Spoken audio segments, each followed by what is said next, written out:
So first of all, thank you for your time. And I would like to begin by asking you, as ICCA's head of content and impact, how do you define the role of content in shaping the association's strategic direction and influence? I see my role really as a facilitator and a connector. I think when you are responsible for content and education, it's very important to see what's happening out there, what is happening in society, what are the trends, what's happening in other industries, and then making sure we bring that back to our industry. So we translate those trends and those needs for skills, for instance, back to the meetings industry. So I always like to say to the members, my role is really to make sure that I keep you up to date or stay ahead of the curve, as we say in English. Because I think if you don't evolve quickly enough, and if you don't keep learning new skills or reskilling, there is a real risk, not only to lose your business, but as an individual to stay behind in society. So I think we have a real role to play with ICCA, with our education team, to make sure that we help our members, but also our partners and people we work with, and ourselves, of course, internally, to kind of make sure that we keep moving forward. Yeah. And how was it, the process regarding this Congress to help people charting their course through content? Yeah, that's a very good question. And it was actually a real, I would almost say, a fun part to do, because we decided to go for pure co-creation. We said, like, charting the course is something we have to do together. And, imagine same like if you're on a boat, you have one captain, but you have a lot of other people that need to help the sailors. And we felt for this one as well, we really needed to involve as much as possible our members. So we started a process whereby we invited people to bring in new ideas. So we identified a number of what we call tracks, so 5 big topics, going from impact, sustainability, all the way to creativity and artistic management. But we said, okay, within those 5 tracks, within those 5 topics, what would you like to bring in terms of ideas and content? So our members brought us ideas. They sent proposals, films, whatever. And then we said, go, thank you very much for that. But we're coming back to you and challenging you here, saying, well, this proposal for this topic is nice, but can you maybe do it differently? And I'm going to connect you to another person who actually had the same idea as you. And I want both of you to connect to talk about it and see if you can create something new, maybe better, maybe different. So it's been an 11, 12 months process whereby we looked at content, asked people to redo it, rediscuss, change, adapt, improve, all the way up to, well, I would almost say like 1 week ago, when we decided, okay, this is now going to be the content based on people's ideas, co-creation, to really start charting the course. And then another important second part, I guess, is really the Congress itself, whereby we said, okay, people, we are going to allow you to think further about what we've started. So we have this framework of 5 tracks. Now you're going to experience those tracks, you're going into those tracks, you're going to have further conversations, and we want you to tell us what you think. So we've developed simple platforms where people can bring in their insights, and basically they could write down what they had seen and discovered, and all that data has been captured, and we've kind of just shown it today to the people, like, these are the takeaways, the insight that have come from all the sessions you've did, and this is what now we're going to take forward in the next 3rd step, which is going to be our journey towards Panama. Yeah. Okay. And this challenge was also made by the fact that this event happened on different locations. How was it to deal with that also? Of course, at the beginning, when we said, oh, we're going to do a couple of venues, 3, 4, 5 venues, it's the multi-venue concept is great. I think we were comparing at that time that, we're inspired by Paris at the time with the Olympic Games, who used the city as their venue. So we said, oh, we can do that too. But you can imagine it wasn't that easy journey, but that's again part of what we do, is like learning by doing new things and challenging ourselves, pushing ourselves sometimes a bit further. But that indeed was a big part of the inspiration for the co-creation, to say, okay, we have all these venues, let's develop content especially for those venues, and trying to align the content with also the history of the venue. So for instance, the World of Wine, which is a new new building, but at the same time, it's a lot of old historical parts of the city of Porto into one. It's a lot of museums.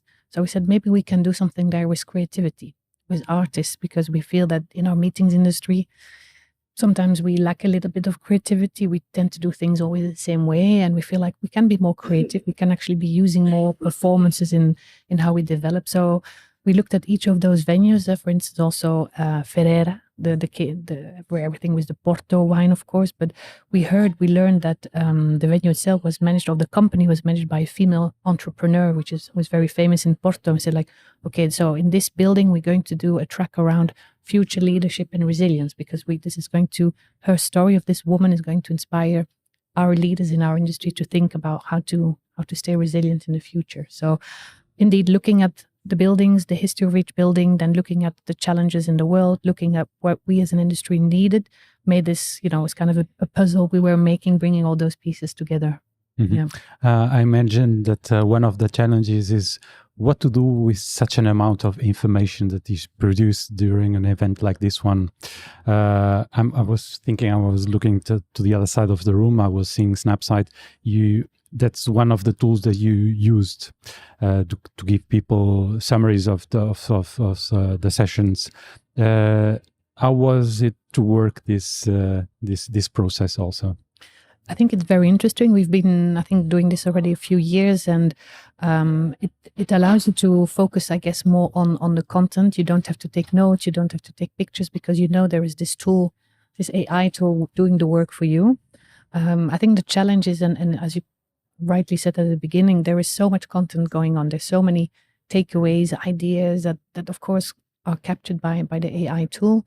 And this was one of my points that I really wanted to also stress, that we have to make a selection at the end. We have to make sure that what we capture, and that the end, the conclusion should be short and to the point. The recommendations, the key takeaways, those are the ones we want to work with, because I need to still talk to the people from Gemmeke, but I think, if you go back now to 4 days of content, it's going to be many, many pages, I think, to read, and a long report, which again is interesting. But on the other hand, we know that people don't read that anymore. So we need to be more focused, I think, and really say, okay, what again is essential in this report and all this data, and what can we really do with it, and how can it help us to, become a more future resilient industry. Mm-hmm. One of the characteristics of this Congress is that it is global. So you have people here from all over the planet, with different backgrounds, different cultural, education, perspectives, experiences. How is it to deal with this diversity in terms of content? I love it. I mean, I love working with all these nationalities. I love the fact that we have the whole world here, for 4 days. I think somebody mentioned was that more over 80 nationalities, I think. So for me, it's a real pleasure. I think, and this is also really one of the strengths, and maybe one of the biggest strengths that we have, that we have all these different cultures, different mindsets, different visions, which if you bring that together in the right way, you become stronger, because you learn from others, that maybe something you don't know that other people will do better in another country, in another region. So it's a real strength to bring people from all over the world together. The funny part, and this is more on the logistical side, of course, you can imagine when you do a meeting with somebody in New Zealand, and you need to also at that same time have somebody in Panama, for instance, it becomes a bit complicated, time-wise. So I've been having sometimes little struggles, like, okay, what time is it exactly there? Oh, it's 5 a.m. in the morning, and then 12 at night. Yeah, well, so that's more the practical side of bringing people from all the world together. But that's the meetings online. But of course, once you have them here, everybody's in the same time zone, and then it's a matter of finding the common ground, where people feel, okay, whether you're from Africa or Asia Pacific or Europe, there are themes, there are topics that everybody is caring about, and then you need to connect them on those topics. Mm-hmm. During these days, we heard a lot about legacy. Mm-hmm.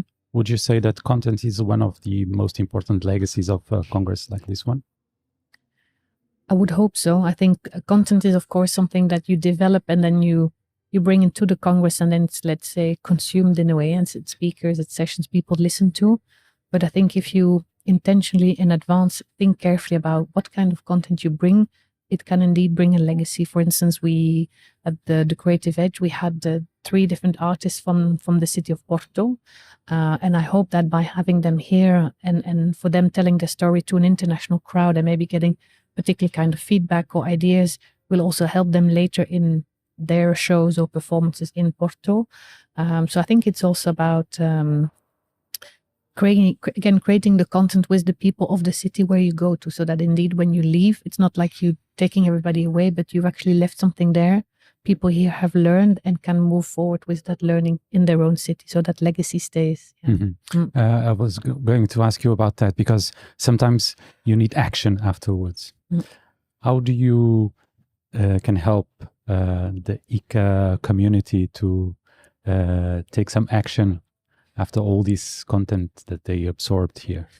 This is always the big challenge indeed. It's like, especially, we have 4 or 5 days and people enjoy it very much. They go back home very tired and they go back to the office and go, okay, what did we do in Porto? And I think this is indeed our role as ICCA and as part of the education. We need to think about how to make this digestible, how to make all this content in such a way that it's going to help people when they go back to the office. So very concretely, for instance, next year I'll be looking at the takeaways from Congress and say, okay, well, around this topic, we can maybe do a webinar, or we can maybe do another event in Europe, or also share what we've learned with all the regions. So people, my colleagues in North America could say, okay, well, this part in Congress Porto, that content, we're going to use it now in something in North America with our members in North America. So it's trying to multiply maybe also what we've done, so that it's not lost, because it's indeed the shame that thinking, we work a year for Congress, you develop, you do a lot of things, you have 4 amazing days, and then people go home and that's it.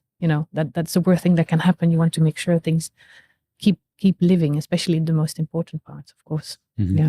And what role can AI represent for someone that has to deal with content? Well, I have to say it helps me a lot. I think the most important part for me is that I have to make sure I don't become lazy, in the sense that there's nothing easier, as we all know, to ask AI, tell me this, develop this, write this for me. So I always have to really be first the thinker, the creative mind, if you like. But once you have a text, once you have an idea of a workshop, once you have an idea about a topic for an event, I then ask AI to help me to fine tune, to improve it, to give me other suggestions. So it accelerates my work sometimes. So it does help a lot. Yeah. Okay. And what are you going to take from these days here in Porto, in this year's so many Congress? Things. Where to start?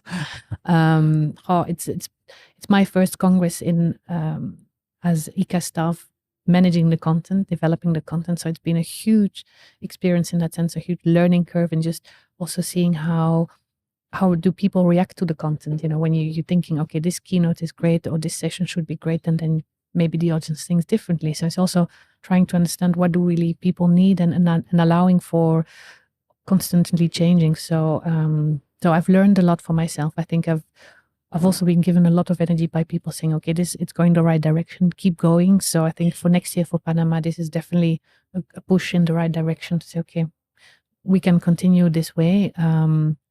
And just, I think the human to human, it always comes back to the same, but just that seeing people being, saying hi, just reconnecting after all the calls online and reconnecting face to face is such a nice thing. So giving me a lot of energy for the next, let's say, 12 months.